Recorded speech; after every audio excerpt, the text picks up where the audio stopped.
When were the Anatolian languages spoken? Anatolian languages are widely considered the first branch to split off from the Indo-European family tree. So naturally, you might wonder, when were these languages spoken? And at first glance, it seems like an easy question to answer. For example, let's consult one of my very sacred texts, and here on pages 63 to 65 we have a breakdown of every attested, recognised Anatolian language listed in chronological order. The earliest textual evidence dates back to the beginning of the 2nd millennium BCE, and the latest traces to the 2nd century CE. But is that the full answer?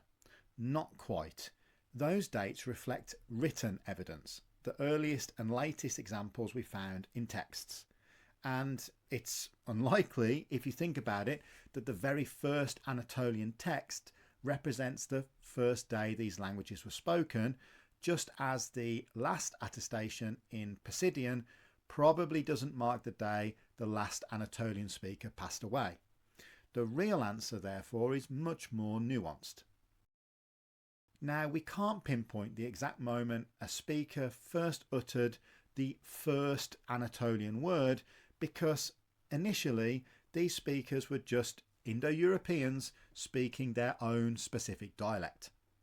Over time, these dialects evolved, picking up unique features, which gave rise to Proto-Anatolian, the mother of the Anatolian languages. Now, if we turn to this, quite frankly, excellent book, but not quite yet one of my sacred texts, the Indo-European Puzzle Revisited, there's a whole chapter dedicated to the Anatolian split from Indo-European. This chapter includes a fantastic diagram that attempts to date when Anatolian separated from the rest of the Indo-European family. It also charts a timeline of known Anatolian languages and their periods of attestation. Pretty cool, right? And this might seem like the closest we can get to an answer regarding when these languages were spoken. Now, we could actually end the video here, but if you want to stay with me, we can explore a few bits and pieces of evidence that you don't find often mentioned in the literature, and see if we can actually improve upon the conclusions that we have so far. So, the oldest attested Anatolian language is a variant of Hittite, found as personal names in Old Assyrian documents from the 20th to 17th centuries BCE. But we can go back even further. In the palatial archives of Ebla, for example, dating from the 25th to the 24th centuries BCE, we find around 20 personal names that may very well be Anatolian. These names are mixed in with clearly Semitic names, but they show roots and suffixes which are clearly Anatolian in character. The texts themselves mention a state called Armi, probably located in eastern Anatolia, and there's an idea that Armi was an influential trading state. So the Anatolian names in the Ebla archives covers the earliest examples, but what about the latest? Most scholars point to Pisidian grave inscriptions as the last attested examples of an Anatolian language. For a long time, Pisidian was poorly understood, with only a few one-line inscriptions. Elizabeth Reacon's excellent work on Anatolian dialects mentions Pisidian, for example, but doesn't explore it much due to the meagre evidence available. Other researchers seem to take a similar attitude to Reacon. However, in the past 10 years, longer inscriptions have been found. One, for example, had been previously published, but in the words of some authors, had been butchered by its editor. So a newer reading was released. It's a 34-letter, 4-line inscription.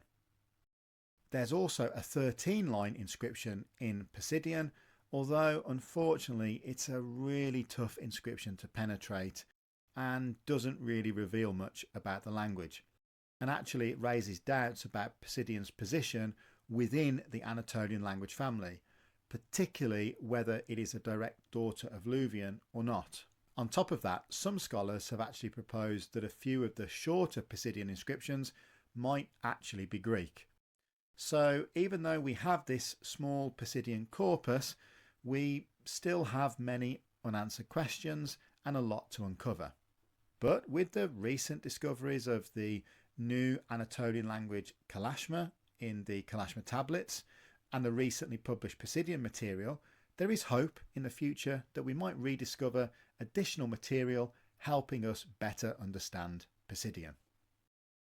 Another language you might encounter in discussions about Anatolian is Isaurian. It appears sporadically in the literature and sources on it can be really unclear. Some scholars regard Isaurian as just yet another branch of Anatolian, others see it more specifically as a dialect of Luvian, possibly related to Pisidian, and some simply use the term as a general category for all inscriptions found in Isauria that show Anatolian linguistic roots. The problem is there isn't enough evidence to classify Isaurian accurately, which is probably why it's often only vaguely mentioned in the literature.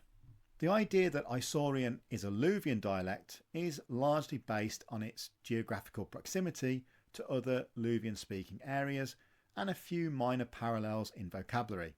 For instance, the Isaurian and Pisidian terms for daughter seem to derive from the same root in older Luvian.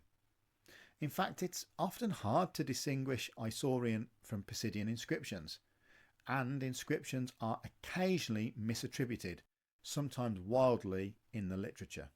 The name Isaurian comes from a tribe that lived in the mountainous region of south-central Anatolia, near to the modern-day lake Sula. This rugged and isolated terrain might have helped preserve unique linguistic traits well into the late Roman period. In 1904, researchers noted the challenges they faced in gathering data from the Isauria region due to its rugged terrain. They also reported that some monuments, which were said by local informants to contain inscriptions, had been destroyed by the time the researchers actually arrived to document them. That's a regrettable but not actually uncommon occurrence. What's interesting though is that the researchers themselves acknowledged that their Isaurian inscription data would likely be of little value or interest to future scholars unless a larger collection of data was gathered, allowing for more meaningful comparisons. And unfortunately their prediction seems to have been accurate.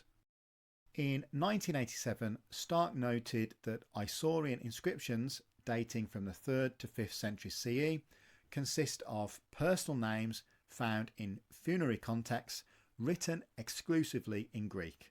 Interestingly, there's a comparative lack of Christian names, even though many of these inscriptions belong to Christians. Stark also cites early Christian texts as evidence that Isaurian, or at least some form of it, was still spoken until the 6th century CE.